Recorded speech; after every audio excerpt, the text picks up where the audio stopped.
Siguiendo con el desarrollo de el tema 15, vicios del consentimiento de Derecho Civil 1, personas, les doy la bienvenida a estudiantes y estudiosos del derecho civil. Vicios del consentimiento, concepto general.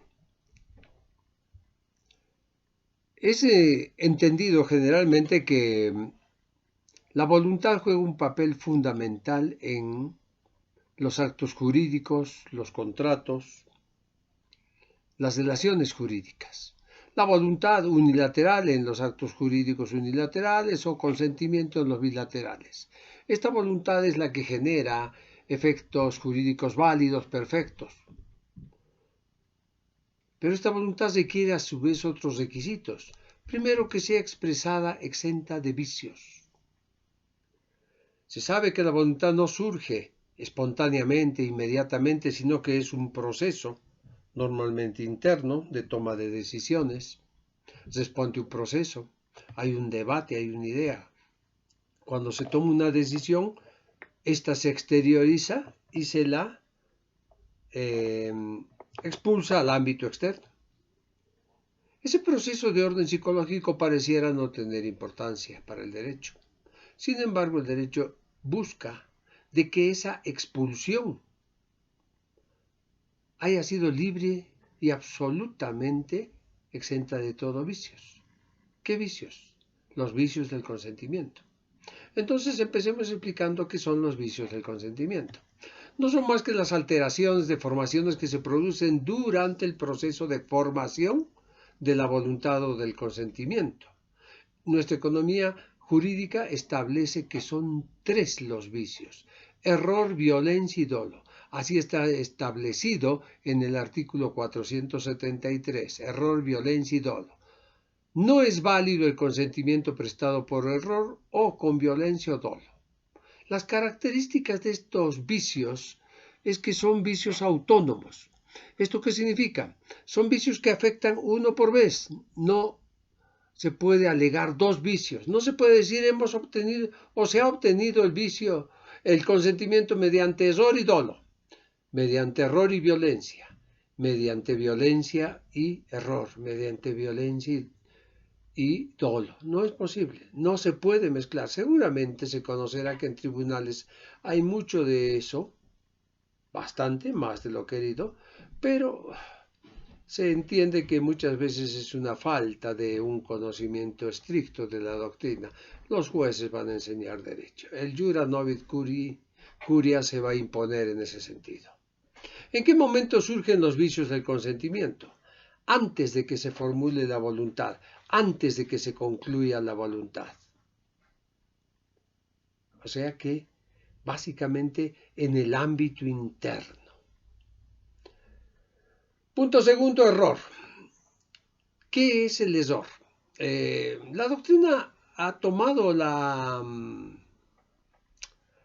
conceptualización de un autor francés, Másico, que dice muy claramente: un error no es más que creer lo verdadero por falso y lo falso por verdadero. Y parece absolutamente claro eso. Otro francés, Saleili, indica que el error es la falta de concordancia o armonía entre la voluntad interna y la voluntad externa. A este concepto Messineo apunta indicando de que en el error no hay armonía entre lo querido y el resultado obtenido. Esa discordancia es el error. Por eso es que lo falso se convierte en verdadero y lo verdadero en falso.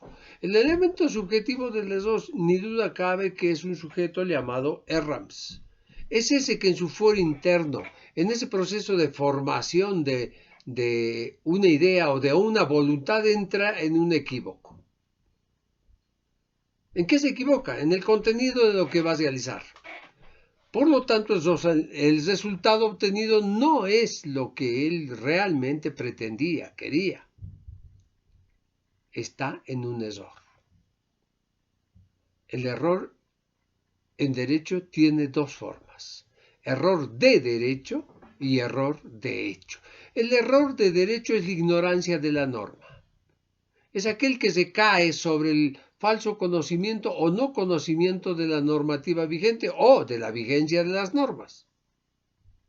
Y el error de hecho es el que se cae sobre las cosas, sobre las personas o sobre actividades que realiza el hombre o sobre conductas del hombre.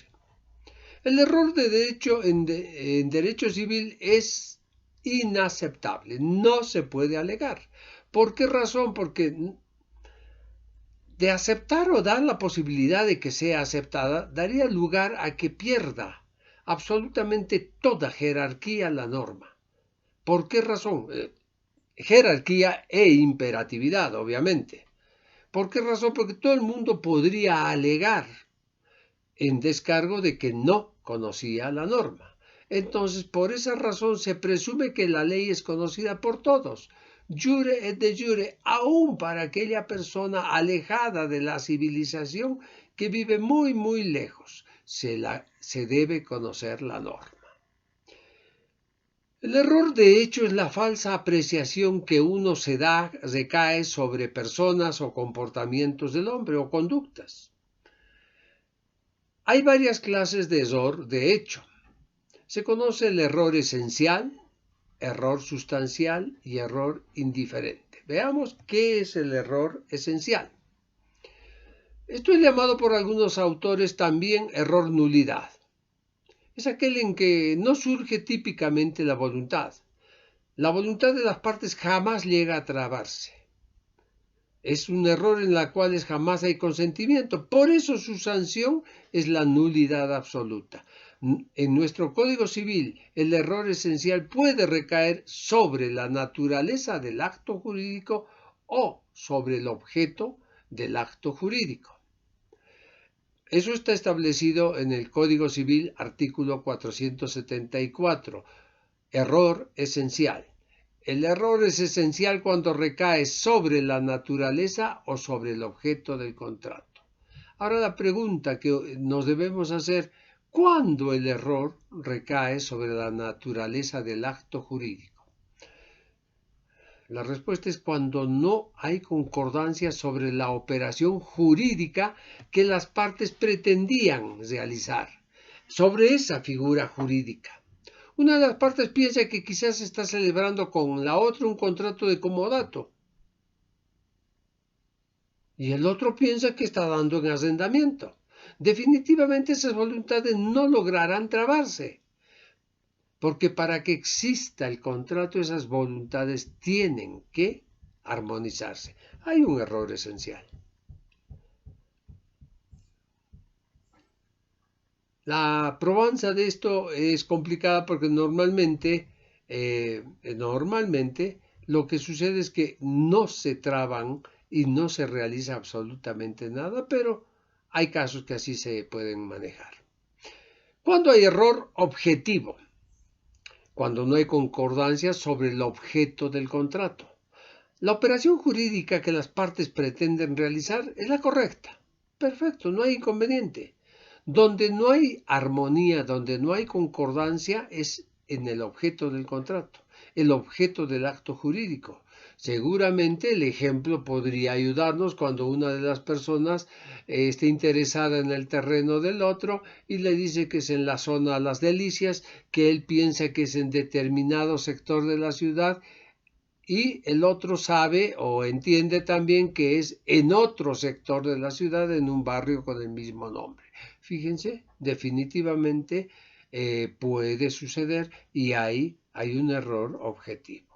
El error sustancial. Muchos lo llaman error obstáculo, error demostrativo o error anulabilidad. Es este error, en el que las voluntades de las partes se traban, pero con alteraciones, deformadas. Esas deformaciones, alteraciones llevan en su interior una causa de nulidad. El efecto del error sustancial es la anulabilidad del acto, ya no la nulidad. El error esencial sí era la nulidad. Por eso es que en este caso es solamente la anulabilidad. El error sustancial puede recaer sobre la sustancia de la cosa, sobre las cualidades de la cosa, sobre la identidad de las personas y sobre las cualidades de las personas. Eso está en el artículo 475 del Código Civil, que enseguida lo leo, y que dice textualmente: error sustancial. El error es sustancial cuando recae, 1, sobre la sustancia o sobre las cualidades de la cosa, siempre que tales cualidades sean determinantes del consentimiento. Este error debe ser compartido por las partes. 2, sobre la identidad o sobre las cualidades del otro contratante, siempre que aquella o éstas hayan sido determinantes del consentimiento. El error es fundamentalmente bilateral, y aquí lo dice, debe ser compartido por las partes. ¿Por qué? Porque si una de las partes está en error y la otra no, ya no es error, sino que se podrá ver que hay maquinación, dolo, para que una de las partes incurra en un error. Aquí no. El error debe ser compartido por las partes.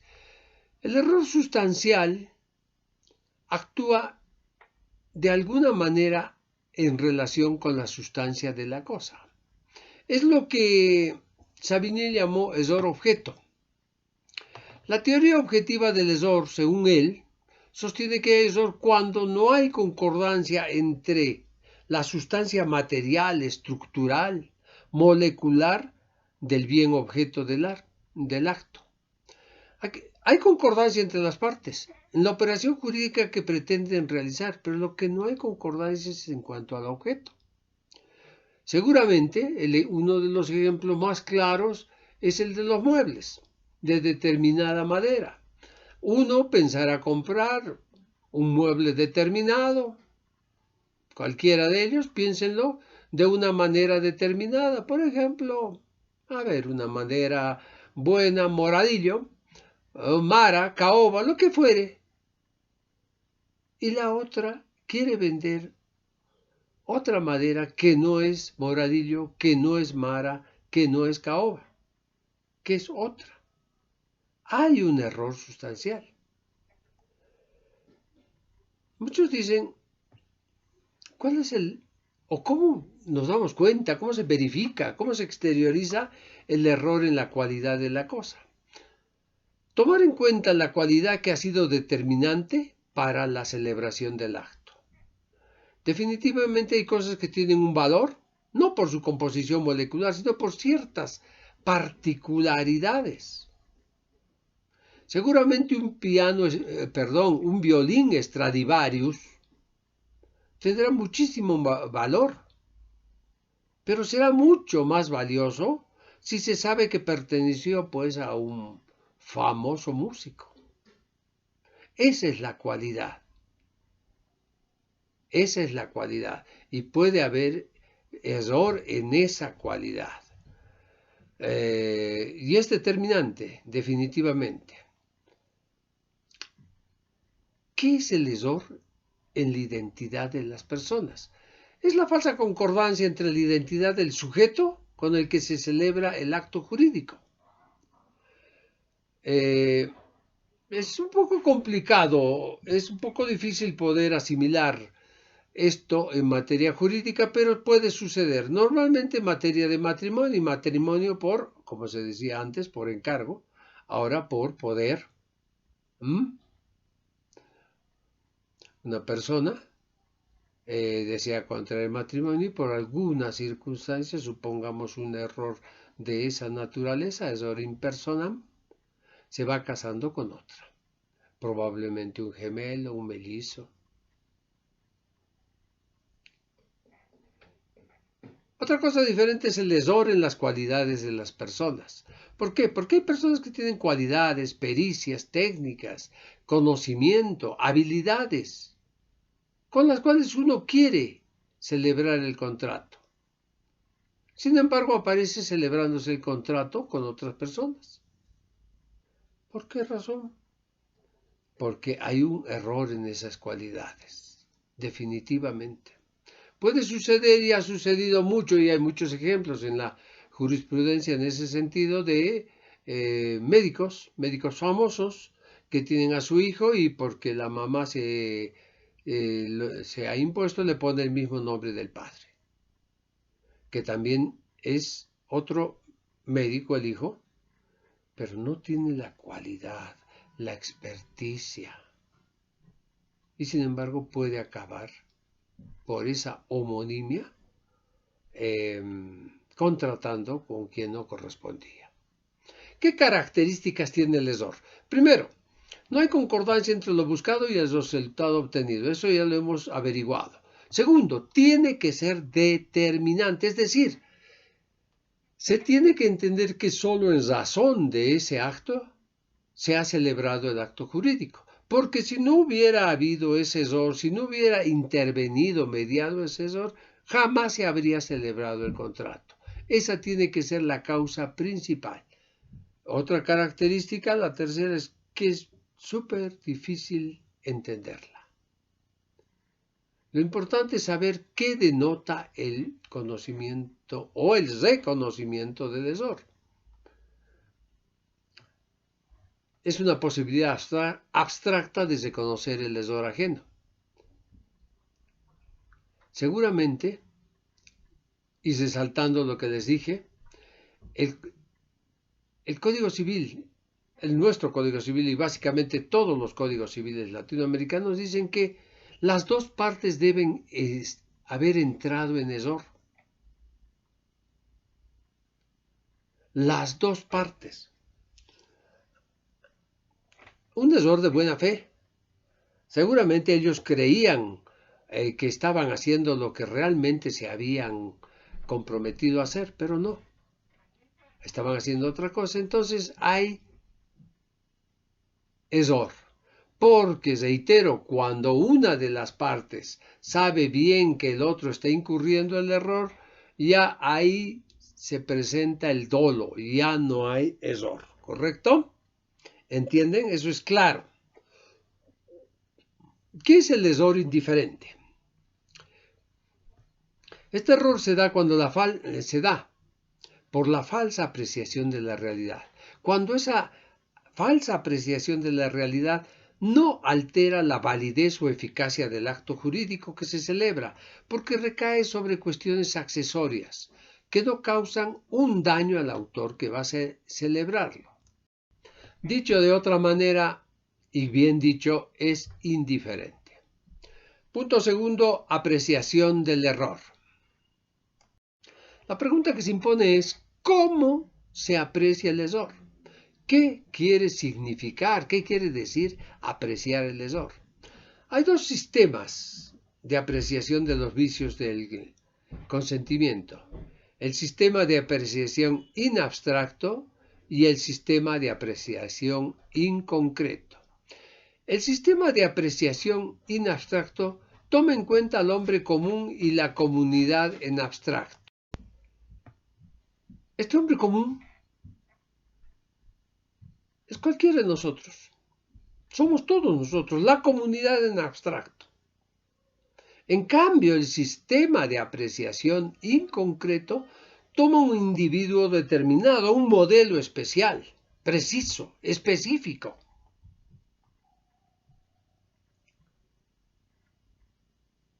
Obviamente se toma el grado de apreciación de estas personas, o abstractas o concretas. Nuestro sistema adopta el sistema de apreciación del error in abstracto. Esto permite que el juez va a valorar si el acto ha sido celebrado mediando o no error, tomando en cuenta el término medio de las personas. ¿Y qué es esto del término medio? Es pues lo que los romanos conocían como el bonus pater familiae. ¿Quién es el bonus pater? El hombre sensato, común, corriente. No es el mejor, pero tampoco es el peor. Cuando un error puede caer sobre cualquier individuo de mediana cultura, conocimiento, un individuo común y corriente, entonces el juez concluye efectivamente que ha habido error. Porque si esa conducta no hubiera recaído en un hombre medianamente preparado, en un hombre inteligente, se considera que no hubo error. ¿Por qué? ¿Qué es lo que busca la ley? La ley busca hombres prudentes, diligentes. No busca, pues no le interesa hombres alocados, hombres ligeros, hombres torpes.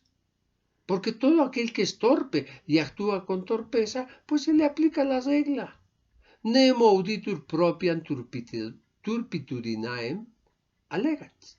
¿Qué significa que es imposible poner pues la propia torpeza a efectos de salvaguardar obligaciones, de alegar la torpeza para no cargar con esas obligaciones? Nadie puede alegar su propia torpeza. Punto tercero, prueba del error. ¿Qué prueba? Definitivamente, en una relación jurídica, contractual jurídica, bilateral, conmutativa, se entiende que va a haber un perjudicado. Esa es la persona que va a, la que está obligada a probar. ¿Ante quién? Ante el juez. Ante el juez. En un proceso ordinario contradictorio en nuestro medio esto puede variar en otras legislaciones. ¿Cómo va a probar? Definitivamente parecería muy sencillo, pero en materia procesal es muy complejo. Es muy complejo, ¿por qué razón? Porque hay que cumplir una serie de condiciones y requisitos, porque el error tiene que ser reconocible, determinante, no simplemente mencionado bajo la estructura de una simple manifestación. Hay que buscar o hay que probar que el error ha sido determinante. Cuarto, efectos del error. ¿Cuál es la consecuencia o el resultado de que exista un error? Aquí hay que distinguir la clase de error. Hay que ver si es un error esencial, entonces es nulidad absoluta. ¿Por qué? Porque ahí hemos dicho que la voluntad nunca ha surgido. El consentimiento jamás se ha llegado a trabar. Pero cuando el error es simplemente un error sustancial, surgió la voluntad. Con una serie de defectos, es cierto, pero ha surgido. Entonces, el efecto será la anulabilidad. Dicho de otra manera, la nulidad relativa. Ya les he explicado que no se puede plantear los tres vicios. Tampoco se pueden plantear dos tipos de error a la vez en materia procesal. Error esencial y error sustancial. ¿Por qué? Porque ambos son excluyentes. Ambos son excluyentes. No se trata de decir, plantearé los dos por sí, uno no me resulta. No es así. No funciona de esa forma. La doctrina reconoce otros tipos de errores. El error de cálculo, otros llaman error aritmético, error matemático. El artículo 476 dice, error de cálculo. El simple error de cálculo solo da lugar a la rectificación. Definitivamente. Se rectifica y punto. ¿Por qué razón? Porque es muy factible que sea un simple error de cálculo. Punto tercero, violencia. El otro vicio. ¿Qué es la violencia? Es una anomalía que se presenta en el momento de la formación de la voluntad, en el momento de la formación del consentimiento. Se conceptualiza como la coacción o impresión ilícita o ilegítima que ejercita una de las partes o un tercero en colusión con esa parte contra la otra. ¿Con qué finalidad? Obtener el consentimiento en la celebración del acto jurídico. Otro concepto no más interesante, otro concepto es que la violencia es aquella presión de orden físico, de orden psicológico, que desarrolla un sujeto o alguien mandado por él contra otro sujeto. El propósito es el mismo.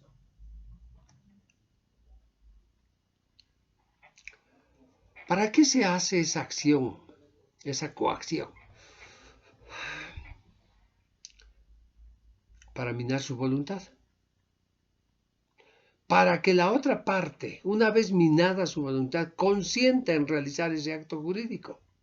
Esta es una diferencia fundamental con el error. El error, se recuerdan, en su foro interno del individuo estaba convencido, pero estaba equivocado. Aquí no. Aquí sabe que no le conviene, pero hay una fuerza superior, una presión que lleva al temor, del temor al miedo. Y no tiene otra alternativa que celebrar el acto. ¿Por qué? Porque ve que el mal mayor no está en la celebración del acto, sino en lo que podría devenir de esa violencia. Los elementos de la violencia son un elemento subjetivo y otro objetivo. El elemento subjetivo es la víctima, es el violentado, es la persona que ha sido coaccionada, esa que tiene miedo, que tiene temor y la lleva a una situación insostenible psicológicamente. Y el elemento objetivo está en el agente, en el que ejercita la violencia, el que amenaza, el que presiona, el que realiza actos de hecho. Fundamentalmente el desarrollo objetivo en los actos de esa persona, ¿no? Manda una carta, dice, conozco a qué colegio va tu hija, conozco tu rutina, apedrea la casa, en fin, violencia física material muy torpe, pero existe. Hay dos clases de violencia, la violencia de orden físico y la violencia de orden moral. La violencia física o la vis absoluta, como lo conocían los romanos, es esta la actividad material contra una persona. Esta es la que se realiza pues, con acciones de hecho. Se acerca una persona alta, 1,92, 90 de ancho, y lo presiona a otra persona más baja, por supuesto, hay una presión física. Y si le dice que si no firma algo malo le va a pasar a sus huesos, por supuesto que firmará. Así de simple. Es muy difícil resistirse a eso. Pero esta violencia física o vis absoluta es demasiado evidente y tiene un tratamiento que es diferente a la violencia psicológica o de orden moral, y que esta, curiosamente, es la más frecuente. ¿Por qué razón?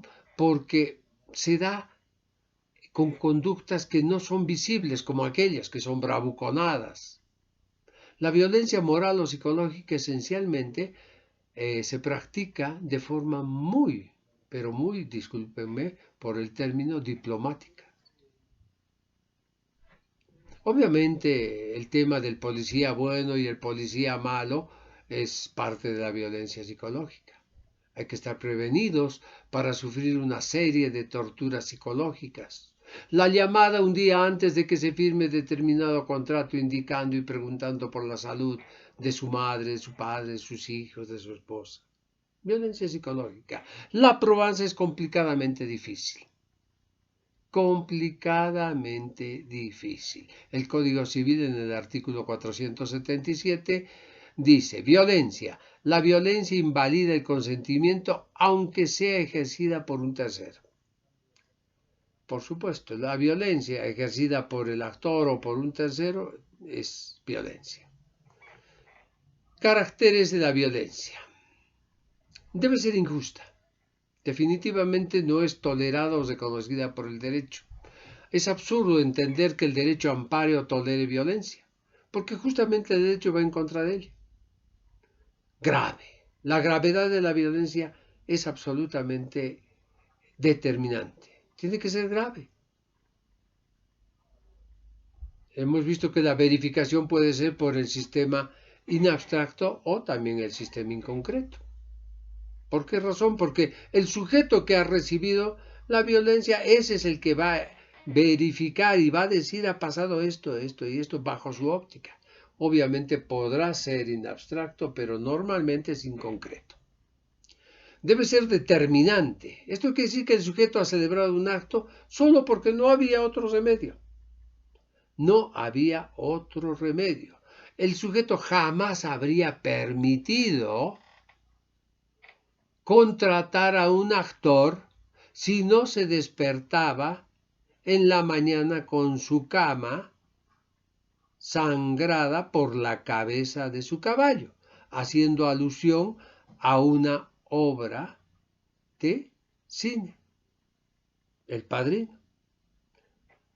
Violencia psicológica no le tocaron un pelo, pero definitivamente ha sido tan determinante que, bueno, vuelve a cantar él, dicen los entendidos, caracterizado como Frank Sinatra. El Código Civil en el artículo 478 dice caracteres de la violencia.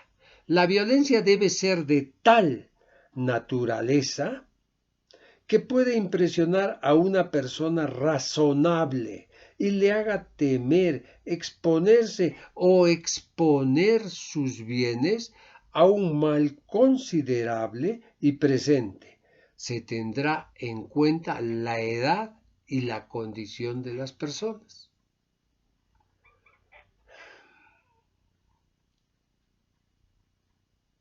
La violencia se ejerce fundamentalmente por una de las partes o por un tercero al servicio de una de esas partes.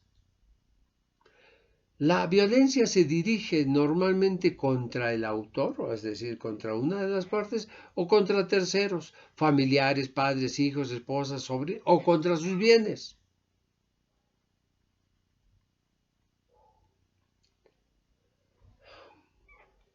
La violencia no siempre tiene que ser una violencia contra las personas. Se puede alentar también contra las cosas. Vuelvo a reiterar, el síndrome del caballo en la película El Padrino. Temor reverencial. El temor implica miedo, recelo, pero es reverencial cuando se traduce en un respeto que siente un individuo por otro individuo, por determinados relacionamientos, por determinadas circunstancias antecedentes, normalmente adheridos al orden familiar, patronal, la edad, el temor reverencial que tienen los hijos con los padres, del estudiante al profesor. No es un miedo que llega a la violencia, eso es lo reverencial. No es un vicio del consentimiento.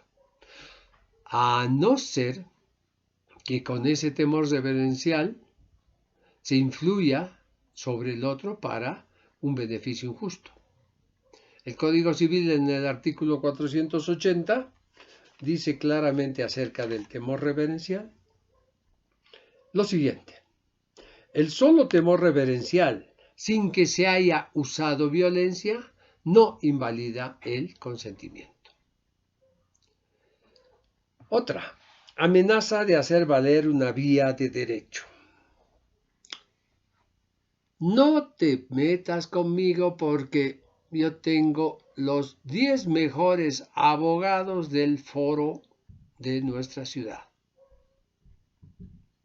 No sabes lo que te espera. Esa amenaza de hacer valer una vía de derecho es absolutamente legítima. Si mediante esa vía se busca una ventaja injusta o ilegítima, absolutamente claro que se vuelve violencia. Y esto se da normalmente en el ámbito laboral. Por eso es que la ley laboral es tan dispareja. es tan inclinada a favor del trabajador. ¿Por qué? Porque el empleador ha utilizado esto N veces. ¿Sabes qué? Le dice el empleador a su empleado: mi abogado del bufet tantos es el mejor que hay, jamás pierde un caso. Vas a estar conmigo litigando por 10 años, ¿podrás aguantar? Mejor aceptas lo que te doy y punto.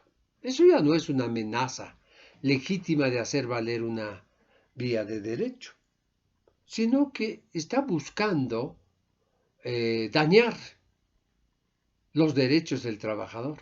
En materia civil también se puede dar. Prueba y efectos de la violencia.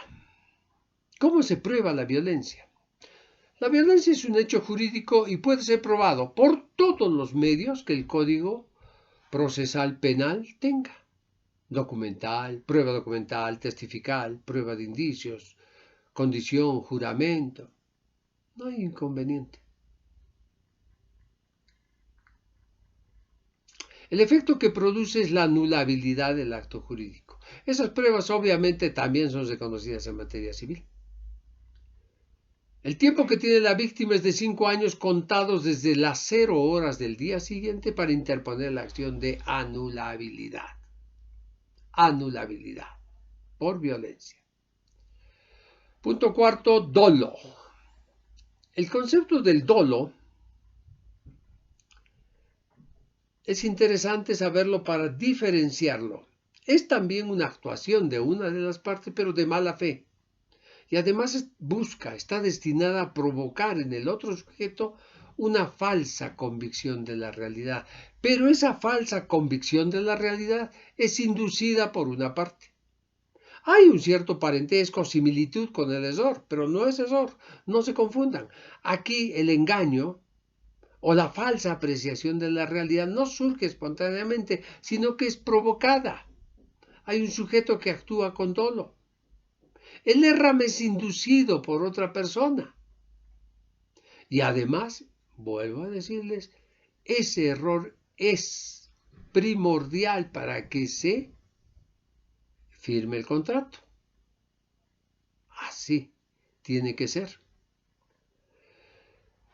Hay dos clases de dolo: dolo determinante y dolo indeterminado. El dolo determinante, o también llamado el dolus malus, o llamado por algunos autores de escuelas doctrinarias modernas dolo principal, se traduce en un conjunto de maniobras, artificios, reticencias, medias verdades, de las que se vale una de las partes para obtener el consentimiento de la otra,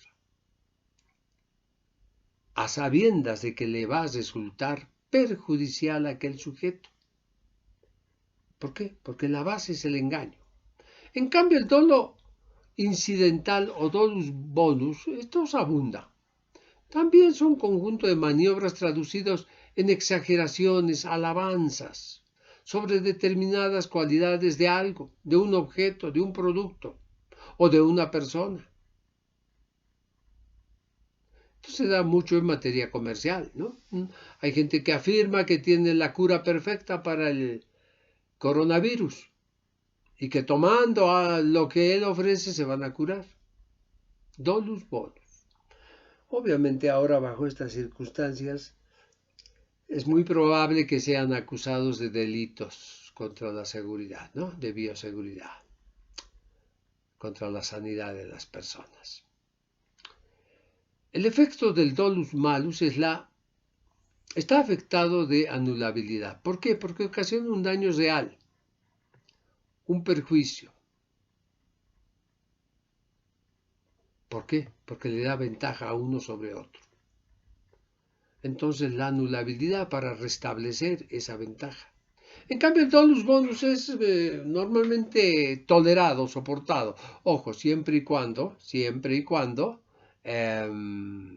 no sobrepase ciertos límites. Esto a criterio del juez. ¿Por qué razón? Porque se entiende que la gente es prudente, se presume que es prudente y que no va a querer todo lo que le cuenta. El Código Civil en el artículo 482 dice, dolo. El dolo invalida el consentimiento cuando los engaños usados por uno de los contratantes son tales que sin ellos no habría contratado. Dolo en los actos jurídicos unilaterales. ¿Cómo se entiende esto? Puede suceder, esto es entendible, o mejor dicho, el dolo es básicamente entendible claramente en los bilaterales. Pero muchos dicen es absurdo en los actos jurídicos unilaterales que haya dolo. ¿Por qué? Un acto jurídico unilateral, por ejemplo, el testamento. No digo reconocimiento de deuda.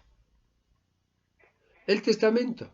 Ese es un acto estrictamente unilateral. ¿Ahí dónde podría estar? Puede suceder de que un padre se queda con un solo hijo y tiene a dos en el exterior.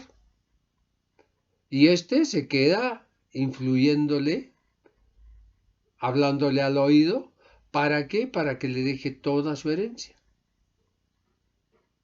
Obviamente en materia testamentaria vamos a ver que hay ciertos requisitos para ello, pero podría ser tranquilamente y se hace muchas veces que se hacen ventas fictas.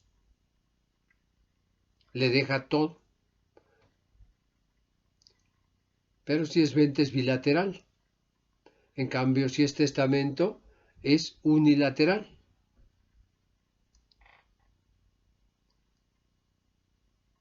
Pero puede suceder. El dolo no se presume y debe probarse. ¿Por qué? ¿Por qué? Jamás puede presumirse el dolo en los actos jurídicos. ¿Por qué razón? Porque hay un principio de que las partes tienen que actuar de buena fe. La buena fe se presume, la mala fe hay que probar. Quien alega que ha sufrido un engaño, una trampa, debe probarlo. Ese tiene la carga de la prueba. Si la idoneidad en la conducta de las partes que actúan con moral, equidad, justicia, se presume que ha sido violada, hay que probarlo. Hay que probarlo. Invalidez de la renuncia anticipada al dolo. La autonomía de voluntad puede hacer que dos personas digan que una de ellas va a renunciar a cualquier tipo de cláusula que le permita alegar en el futuro dolo. La sola inserción de esa cláusula ya invalida todo. ¿Por qué razón? Porque eso es absolutamente contra derecho. Por eso, cualquier cláusula, primero que nada, que diga a una de las partes que renuncia al dolo, es nula. Y hace presión en contra del otro, porque sí, ahí se materializa justamente ese dolo que está pretendiendo al incluir esa cláusula. Porque muchas veces el dolo no aparece en el momento de la celebración, sino posteriormente. Semana, 15 días, meses, años. El fundamento de la invalidez es que es un absurdo permitir esto. Porque si se permitiera, daría lugar a que todos desearan poner esta cláusula. Y con ello se invertiría el principio de la buena fe. Se entronizaría en el derecho el engaño, la mentira, el embuste, la trampa.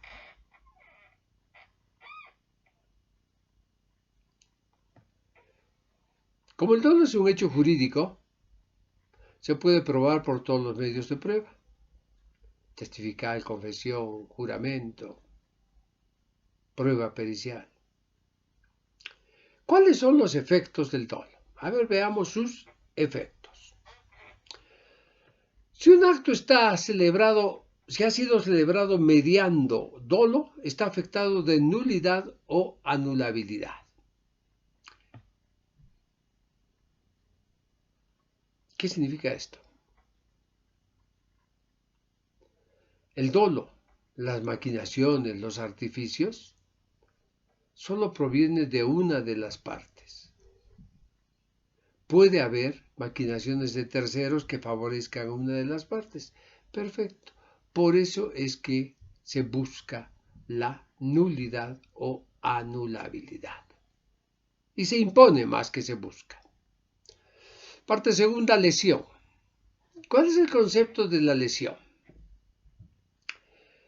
Muchos dicen es el daño económico o patrimonial que experimenta una de las partes frente a la otra por la gran desproporción económica entre una prestación y su contraprestación.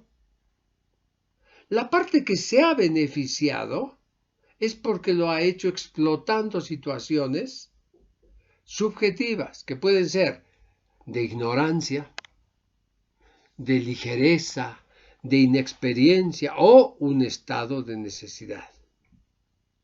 El Código Civil, en el artículo 561, establece lo siguiente. Sección segunda de la lesión, Código Civil boliviano. Artículo 561, rescisión del contrato por efecto de la lesión. Primero, a demanda de la parte perjudicada, es rescindible el contrato en el cual sea manifiestamente desproporcionada la diferencia entre la prestación de dicha parte y la contraprestación de la otra, siempre que la lesión resultare de haberse explotado las necesidades apremiantes, la ligereza o la ignorancia de la parte perjudicada. Segundo, la acción rescisoria solo será admisible si la lesión excede a la mitad del valor de la prestación ejecutada o prometida. Esto se impone un análisis. ¿Cuál es ese análisis? Nuestro ordenamiento civil, el Código Civil boliviano, establece que es un elemento de orden objetivo. Le pone una desproporción en más del 50%. Básicamente, bajo el pensamiento de los autores clásicos, ellos hablan de lesión enorme y lesión enormísima. Para mí, básicamente, 50% es enormísimo. Actualmente, con el cambio de las nuevas formas de comercialización, los márgenes de ganancia de las empresas, de las instituciones son cada vez menores. ¿Por qué razón? Porque hay muchísima más competencia. Ya ganar 50, 70, 80, 100, 300% es rarísimo. Por esa razón, en nuestro Código Civil establece el 561 lo siguiente. Rescisión del contrato por efecto de la lesión. Primero, a demanda de la parte perjudicada, es rescindible el contrato en el cual sea manifiestamente desproporcionada la diferencia entre la prestación de dicha parte y la contraprestación de la otra. Manifiestamente, siempre que la lesión resultare en haberse explotado las necesidades apremiantes, la ligereza o la ignorancia de la parte perjudicada. Segundo, la acción rescisoria solo será admisible si la lesión excede la mitad del valor de la prestación ejecutada o prometida. En buen romance, 50%, muchísimo, demasiado. Otras legislaciones simplemente hablan de desproporción, y eso me parece que es mucho más correcto. ¿Es desproporcionado? Por supuesto que sí. Nuestro Código Civil reconoce dos elementos, el elemento objetivo o patrimonial y el elemento subjetivo. El elemento objetivo es definitivamente el 50%. Hay que dañarlo más del 50%. Si la lesión llega al 49%, no es lesión. No es lesión. Y igual es una diferencia amplísima. Yo pienso que eso se debe modificar. El elemento subjetivo está dado por el que se ha beneficiado con la desproporción. Esta se ha aprovechado de la otra parte, ¿correcto? ¿Entendido? ¿Cuáles son las condiciones subjetivas? Estado de necesidad, ligereza, apremio, ignorancia. Estas son explotadas inmoralmente por una parte. ¿Para qué? Para beneficiarse. Definitivamente este concepto de lesión en derecho civil es totalmente diferente al de materia penal, ¿verdad? Aquí hablamos de lesión patrimonial, no lesión física. La lesión establece que la reciprocidad de prestaciones tiene que ser equitativa. Esa es la palabra exacta. Porque cuando no hay equidad, ahí normalmente se ve lesión. Reitero, no deberíamos llegar al 50%. El legislador presume que las partes, cuando celebran un contrato de carácter oneroso, lo están haciendo en igualdad de condiciones, con contraprestaciones similares. Por eso la ley detesta a aquellas personas que se aprovechan cuando hay demasiado desequilibrio de las partes. La ley, para corregir eso, para volver a restablecer el equilibrio patrimonial, concede al perjudicado una acción, que no es la nulidad ni la anulabilidad, sino se llama la rescisión. Entonces entendamos qué es la acción rescisoria por lesión. Busca como objetivo final no anular el acto jurídico. Lo que busca es el restablecimiento del equilibrio patrimonial. Si la otra parte restablece ese equilibrio, justamente se termina la lesión. Pero hay casos en que la lesión vicia el acto. Nuestra legislación tiene una regla que dice que la lesión se puede invocar en todos los actos jurídicos bilaterales de carácter oneroso. Esa es la regla. O sea que se podrá aplicar a la compraventa, tanto el vendedor como el comprador, la permuta, el arrendamiento. Las excepciones de esta regla se da en casos excepcionales.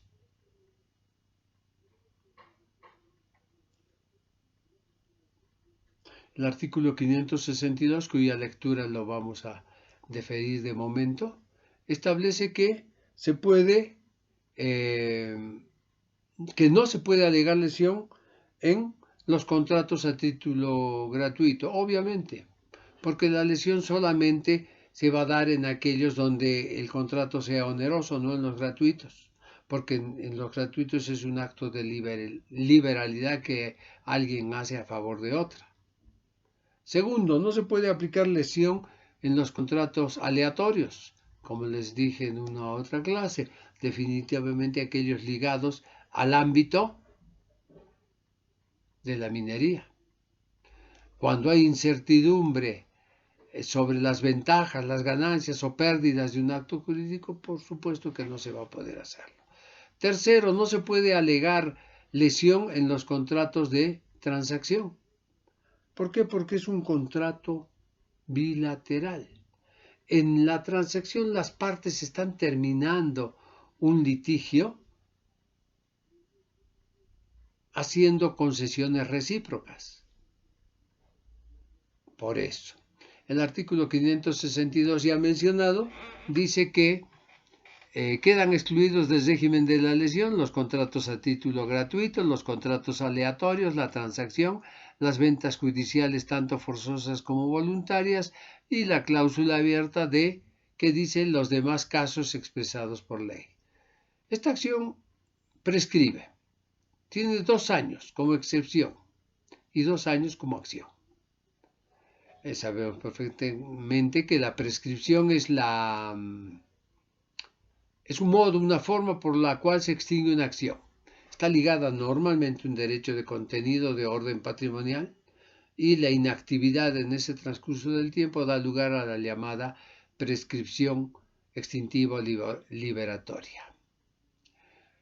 Ahora, ¿cómo se aplica la prescripción al instituto de la lesión? A la lesión.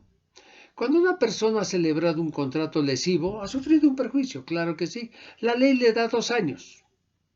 2 años desde las 0 horas del día siguiente. Si pasan los 2 años, ¿seguirá existiendo lesión? Sí, pero lo que no va a existir es la acción para demandar. ¿Por qué? Porque ese tiempo ha prescrito como acción y como excepción. La acción sabemos perfectamente que es la potestad que tiene un individuo de acudir a los órganos jurisdiccionales para pedir la tutela jurídica cuando un derecho subjetivo le ha sido desconocido o avasallado o menoscabado, como es en este caso. Y la excepción es la facultad que le da la ley al mismo individuo para defenderse, para modificar o destruir la acción. El artículo 564 dice prescripción de la acción y de la excepción rescisorias. Primero, la acción rescisoria prescribe en el plazo de 2 años contados desde el momento en que se concluya el contrato. Segundo, la excepción rescisoria prescribe en el mismo plazo y al mismo tiempo que la acción rescisoria. Clarísimo. ¿Desde cuándo? Desde las 0 horas del día siguiente en que se ha comprobado, se ha verificado, se ha denunciado el hecho ilícito. Desde ese momento empieza a correr el tiempo y eso es lo que hay que hacer. El 563 del Código Civil habla del perjuicio que resultante en el momento de la conclusión del contrato, excepción. Primero, para apreciar la lesión se tendrá en cuenta el perjuicio resultante en el momento de la conclusión del contrato. Segundo, se exceptúa el contrato preliminar en el cual la lesión se apreciará en el día desde el día, debía decir, que se celebre el contrato definitivo. En el primer caso, seguramente es más aplicable a los contratos de tracto sucesivo. Efectos de la rescisión por lesión. ¿Cuáles son los efectos? Si se plantea la demanda, el juez civil competente en la vía ordinaria de hecho va a tener que pedir que se prueben los hechos alegados. Si se prueban todos los hechos, el juez va a declarar probada la demanda y su efecto es la rescisión. Va a ordenar que el demandado perdidoso restituya el equilibrio patrimonial. Es decir, esa brecha desproporcionada, manifiesta que había, la va a igualar. Tiene que igualar. ¿Por qué? Para eliminar la lesión. Por esa razón es que en cualquier momento del proceso se puede terminar el proceso mismo ofreciendo restablecer el equilibrio patrimonial. Así de simple. ¿Por qué razón? Porque esa es la idea. Esa es la idea de que la acción rescisoria restituya la igualdad de condiciones. El artículo 565 dice facultad conferida al demandado y a los terceros. Primero, el demandado de rescisión puede terminar el juicio si antes de la sentencia ofrece modificar el contrato en condiciones que a juicio del juez sean equitativas. No siempre podrá igualar. Hemos hablado de un margen de 50%. Si baja de más del 50% a 40% ya estaría restableciendo. Ese es el problema. Ese es el problema. Por eso es que ese 50% es muy alto, muy grande y hay que modificarlo. Actualmente las grandes corporaciones, estas que son millonarias, tienen márgenes de ganancia muy poco. ¿Por qué razón? Estamos hablando 5, 7, 10%. A lo sumo un 15%, que es una aberración. ¿Por qué razón? Porque se basan en el consumo masivo. 3. Segundo, después de que la sentencia rescisoria ha pasado en autoridad de cosa juzgada, el demandado tiene la elección de devolver la cosa recuperando la prestación que hizo, más los gastos de transferencia, o de conservarla satisfaciendo el resto del valor. Tercero, se salvan los derechos de terceros de buena fe, excepto la inscripción anterior de la demanda rescisoria en el registro.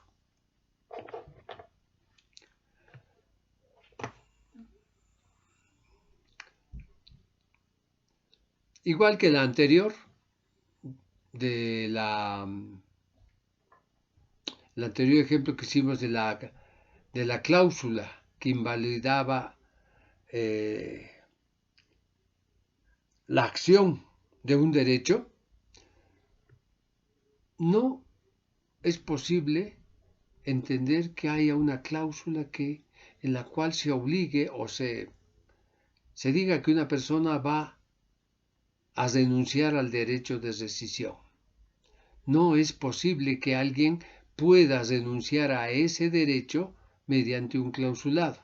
La voluntad de las partes no llega a ese nivel, no llega a tanto.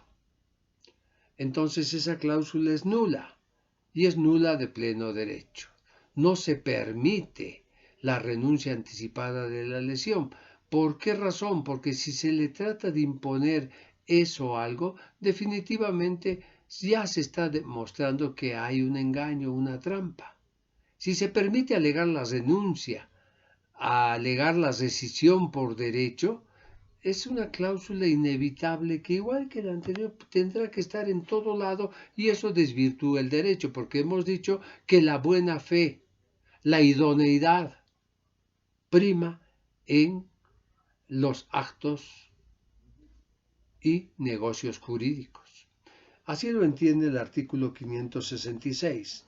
Invalidez de la renuncia anticipada de la acción rescisoria. No tiene ninguna validez la renuncia anticipada a la acción rescisoria. Tampoco tiene valor la declaración que haga en el contrato una de las partes expresando su voluntad de donar la diferencia en el valor de la prestación hecha por su parte, salva prueba contraria. El 567, inhabilidad de la confirmación, dice: no puede ser confirmado el contrato rescindible. Obviamente, ¿por qué razón? Porque se estaría legalizando lo ilícito, ¿correcto? Este último punto es especial. Se llama normalmente rescisión de contrato en estado de peligro. También se aplica a la acción rescisoria, no solamente en la lesión. Y ahora lo veremos eso. Rescisión del contrato concluido en estado de peligro. Es una figura nueva en el derecho, que tiene antecedentes en ese sentido y que normalmente está, esencialmente, aunque no únicamente, se aplica en contratos que generan prestaciones de hacer, es decir, conductas. Pero ojo, tampoco es absolutamente direccionado exclusivamente para esas prestaciones. Puede haber prestaciones de dar.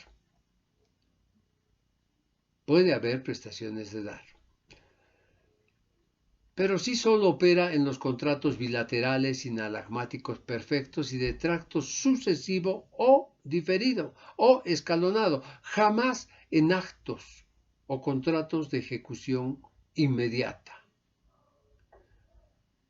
¿Qué concepto es el que tenemos que aprender? Veamos. Existe contrato concluido en estado de peligro cuando en un contrato bilateral de carácter oneroso hay una manifiesta desproporción económica entre la prestación de una de las partes y la contraprestación de la otra parte. Hasta ahora parecidísimo a la lesión. Pareciera que es lo mismo. La parte que se beneficia de esa desproporción se aprovecha, ahí está la diferencia, de lo que la doctrina llama el peligro actual, presente, inevitable. Muchos dicen peligro inminente. Este peligro es explotado inmoralmente por la parte que se va a beneficiar. Aprovecha una situación específica para beneficiarse. Veamos.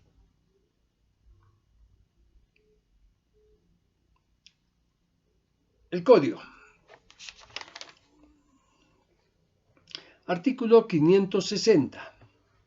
Rescisión del contrato concluido en estado de peligro. Primero, el contrato concluido en estado de peligro es rescindible a demanda de la parte perjudicada, que, en la necesidad de salvarse o salvar a otras personas, o salvar sus bienes propios o los ajenos de un peligro actual e inminente, es explotada de forma inmoral por la otra parte, que, conociendo ese estado de necesidad y peligro, se aprovechó de él para obtener la conclusión del contrato. Segundo, el juez, al pronunciar la rescisión, reducirá la obligación asumida en estado de peligro y señalará a la otra parte una retribución equitativa con la obra prestada. ¿Qué características? Primero, es un contrato. Nunca un acto unilateral. Este es bilateral, sinalagmático, perfecto. Es un contrato a título oneroso. Segundo, jamás a título gratuito. Tercero, contrato de tracto diferido, de ejecución diferida, hemos dicho, no inmediato, no de ejecución inmediata. La cuarta característica es que debe haber, pues, una desproporción económica manifiesta entre una prestación y la otra. Aquí ya no habla del 50%, y eso es bueno, porque si no lo estaríamos mandando igual que la lesión a una desproporción enormísima, y eso no es correcto. Hay una desproporción. Actualmente, si alguien compra algo y va a otro lado y lo encuentra 10% más económico, ya le da rabia. Ya se siente engañado, estafado. ¿Por qué razón? Porque no es un porcentaje menor. Quinta característica, el beneficiado debe haberse aprovechado de esa situación actual, en este mismo momento, no futura. Aquí está traducido en la vida, en la salud, en la situación económica, pérdida de bienes. Y como sexto, tiene que haber mala fe de parte de quien se aprovecha de esto. Solo el que se aprovecha no solo tiene una conducta culposa, sino también mala fe, hasta podríamos decir dolosa. Y por eso es que la mala fe hay que probarla. ¿Cuál es el procedimiento de la acción? Bueno, acudir al órgano jurisdiccional, indicando las condiciones y pedir la acción rescisoria del contrato o pedir la acción rescisoria por contrato concluido en estado de peligro. El tiempo son 2 años desde el momento que se ha conocido esto y como acción y 2 años como excepción. Si se prueba todo lo que se ha dicho, si se adjunta una acción debidamente documentada y bien probada, el juez va a dictar sentencia declarando, pues, probada la demanda y ordenando la disminución de la prestación del perjudicado. Así de simple. Muy similar. Los efectos en la lesión, igual que en la lesión en este contrato concluido bajo estado de peligro, tiene que ver con el restablecimiento patrimonial. El demandado puede restablecer o aumentar el precio si ha sido una compraventa. Esto era en la lesión. ¿Se recuerda? Eso es lo que hemos dicho. En el contrato concluido en estado de peligro, como la prestación no es actual, inmediata, sino que no es inmediata, sino es diferida, postergada, paso a paso, lo que el juez puede hacer es ordenar que si alguien se había obligado, por ejemplo, a 1000 y solo tenía para pagar 300, disminuir esa prestación a 300. Eso es una diferencia. ¿Tienen cosas comunes con la lesión? Claro que sí, pero fundamentalmente está en la mala fe.